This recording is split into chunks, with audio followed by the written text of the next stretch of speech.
ما تعملش حاجة يا دكتور. تقدر تروح تشوف شغلك دلوقتي، مش هيبقى أنا وأنت بعيد. حسبي الله ونعم الوكيل. والله عندك حق يا دكتور عمر، فعلا ما ينفعش أنا وأنت نبقى بعيد عن المستشفى. بس أنا برضه كان لازم أجي أطمن عليك، يعني أنت عارف غلاوتك بالنسبة لي. لا، إن كان على غلاوتي أنا عارفها كويس أوي. اطمن أنت بس يا دكتور. حسبي الله ونعم الوكيل. وما عرفتش مين اللي ضربك يا دكتور عمر؟ ما عرفتش لسه يا دكتور، بس مسيري أعرفهم، ما أنت عارفني.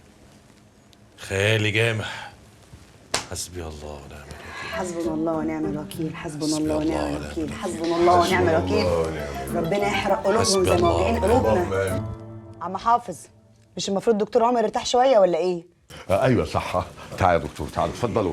اصل الدكتور لما جاله الدكتور كشف عليه لقى تعبان، قال له ما ينفعش تشوف اي حاجه. طيب أطمن عليه وأطمن عليه ونمشي. يا راجل تطمن. أطمن. احنا اصلا جايين نعمل الواجب وهنمشي. وديكوا عملتوا الواجب وزيادة، متشكرين جدا. ده مع ده السلامة. الواجب بزياده قوي. مع السلامه. مع السلامه. ربنا متشكرين يطمن جداً. عليك إن شاء الله. الله يخليك، الله يخليك. ما بدري. يا الله يكرمك. بدري بجد والله. مركب بتودي. انا مش عارفه ايه الناس اللي ما عندهاش دم دي. حسبي الله ونعم. عم حافظ، شوف لي سامع فين بسرعة. لا اطمن. سما ما رضتش حتى تسلم عليه وراحت عامله كده كده. الحمد لله.